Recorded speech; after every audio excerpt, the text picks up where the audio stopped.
Good morning, everybody. It is a beautiful day in my neighborhood, albeit it is gray and rainy.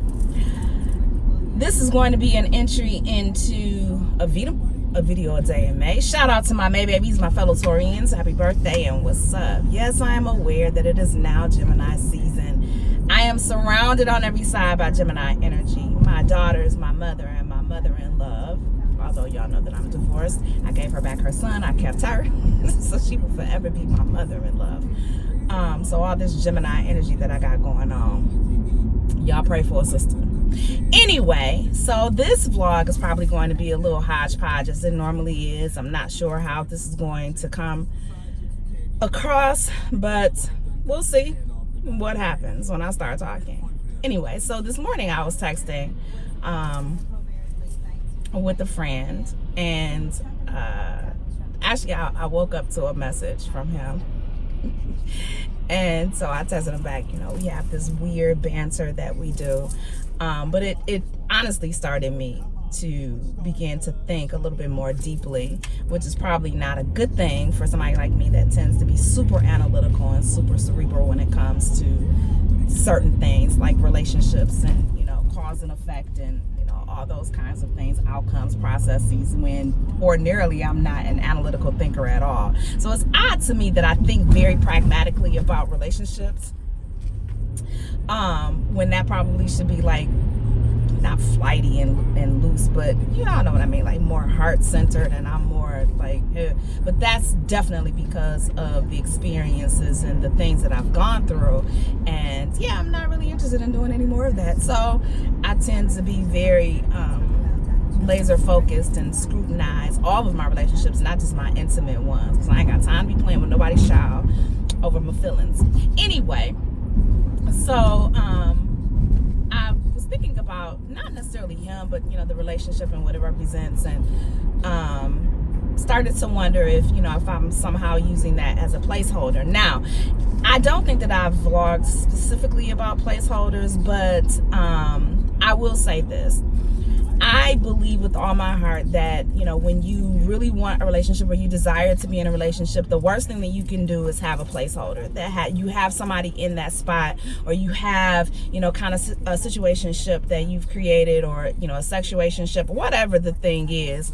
But you have that in some type of form that resembles a relationship, somebody that, you know, you are intimate with, not necessarily physically, but with your thoughts and your feelings and your emotions, and it mimics, you know, the kind of things that you would get out of a relationship. And the reason why I believe that those are so detrimental to attracting exactly what it is that you want is because I think that, you know, the universe feels like you already have it. And so why is, you know, God gonna send you two?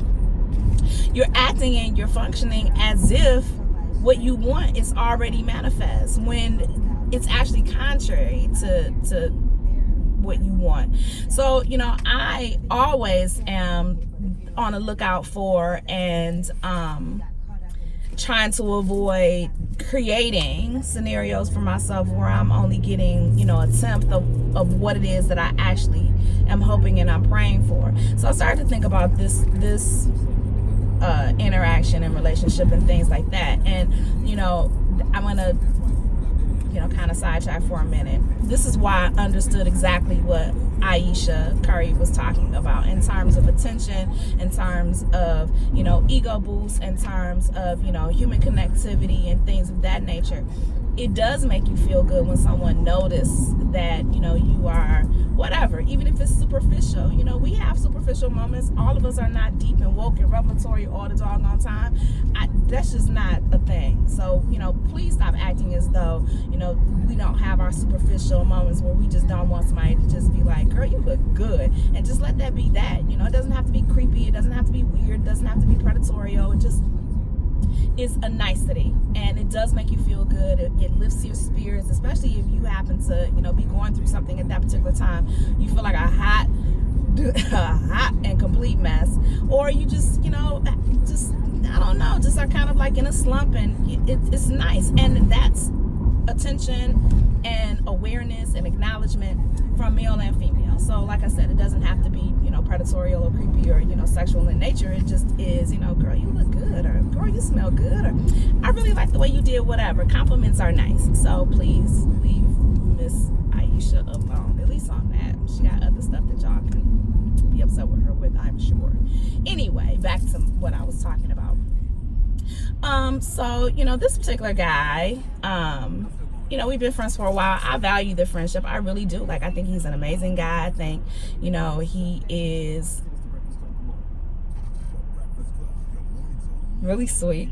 He's really funny. I had to think about it. I mean, because I have to be careful about what I say. But no, I mean, he's a really, really, really good guy. He would be a really good catch if he ever allowed himself to be caught. If he ever thought, you know, he wanted to settle down. I don't think that I'm the person that he wants to do that with, and I'm very clear about that, and I don't hold any delusions. But, you know, the flirty and the back and forth and the exchange and things like that, it's nice. It is. For my ego, it, you know, makes me feel good. I appreciate being appreciated, even if I feel like the majority of what he says is BS.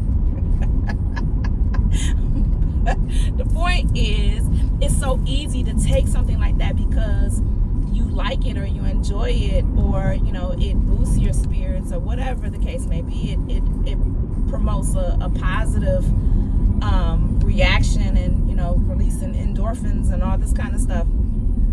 You have to be so careful about not glorifying that relationship or making that relationship more than what it is, or creating in your mind this delusion of what this relationship is, or a situation like that, because you can get very attached, you can get very off track and very unfocused very easily, and have a tendency to treat that person as if, you know, they are your one, or they are, you know, in a relationship, and that other person is not thinking that at all. And that's where a lot of people get their hearts broken and get their faces crushed and get their feelings very, very hurt, because none of that was ever stated or even implied. We just assumed that because somebody was paying us attention and we gravitated to that and we liked that and we accepted that somehow that this translates into more of a relationship than what it actually is. And when you do that, when you create that placeholder, when you create that, you know, you let somebody feel that space that should be reserved for somebody who actually intends to be there and actually wants to be there and actually wants to give you the relationship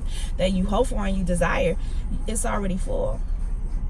It really is. And you can't have two people in the number one spot. That's not appropriate. So I just want to caution you guys against that, because it's so easy to do it, and a lot of times we do it and don't even recognize that that's what we're doing, and we wonder and cry out to God at night like, why would you send me my mate or my husband? Cause, fool, you already got somebody in that spot. Don't do that. Take that person out that spot. Put them exactly in the category that they're supposed to be in, whatever that is, whatever you designated for them, and stop elevating their status to more than what it should be. And I think that you'll attract what it is that you hope for and what you desire a lot quicker, because now you can accept it and receive it when he comes. I don't know. Leave your thoughts below. I'm Felisa, and I will talk to y'all later.